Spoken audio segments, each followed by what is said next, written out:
حنیف رامے صاحب پنجاب کے chief minister رہے، اسپیکر پنجاب اسمبلی رہے، بہت بڑے دانشور تھے، پنجاب کے مقدمے کے نام سے کتاب لکھی وہ، لیکن ان کی یہ ساری کامیابیاں میں سمجھتا ہوں کہ ان کی ایک خوبی کی وجہ سے تھیں، اور وہ خوبی کیا تھی؟ انہوں نے ایک اپنی بہت اہم بیماری پہ قابو ڈال لیا تھا، اور اس میں جو سب سے اہم رول ادا کیا تھا وہ ان کی والدہ نے کیا تھا۔ میرا ان کے ساتھ ایک انٹرویو ہوا، میں نے ان کا ہاتھ بھی دیکھا، تو اس میں انہوں نے بتایا کہ جب ہم ایک زمانے میں ہم بالکل یعنی مفلوق الحال کی صورت میں ہم لاہور میں شفٹ ہوئے، میرے والد صاحب جو تھے، ہم اندرون شہر ہم نے رہائش اختیار کی، تو ہمارے پاس کوئی اتنے کپڑے نہیں ہوتے تھے۔ ایک میرے پاس یونیفارم ہوتا تھا جو ایک اٹیچی کیس میں ہوتا تھا، اور ایک میں انڈر ویئر میں سویا ہوا تھا۔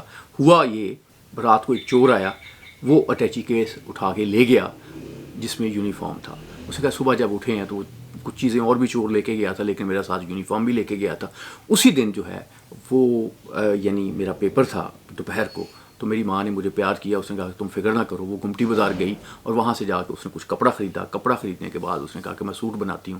اس نے کہا 12 بجے تک اس نے سوٹ تیار کر لیا، اور 12 بجے کے بعد جب اس نے سوٹ مجھے کہا پہنایا تو میں یہ دیکھ کے حیران رہ گیا۔ باقی تو سوٹ مکمل تھا، لیکن اس کے کالر نہیں لگے ہوئے تھے۔ تو میں نے کہا ماما سارے لوگ مجھے دیکھیں گے، میں نے تو یہ سوٹ پہن کے نہیں جانا۔ انہوں نے کہا میری ماں نے مجھے پیار دیا، چوما، اور کہا کہ بیٹے کوئی شخص ہمارے کالر نہیں دیکھے گا، سب لوگ میرے بیٹے کے چہرے کو دیکھیں گے۔ اس کے بعد اس نے کہا کہ میں نے وہ سوٹ پہنا، یونیفارم پہنا جس میں کالر نہیں لگے ہوئے تھے، اور میں نے امتحان دیا، اور اس کے بعد پھر میں چلا گیا۔ حنیف رامے صاحب کی والدہ نے کون سی بیماری کا علاج کیا تھا جو آج ہمارے بچوں کو سب کو کھا رہی ہے، تباہ کر رہی ہے، اور وہ یہ تھی کہ لوگ کیا کہیں گے۔ حنیف رامے صاحب کی والدہ نے رامے صاحب کو اس چیز سے نکال دیا تھا کہ لوگ کیا کہیں گے، اور پھر رامے صاحب جو ہیں وہ پنجاب کے وزیر اعلیٰ کی کرسی پہ جا کے پہنچے۔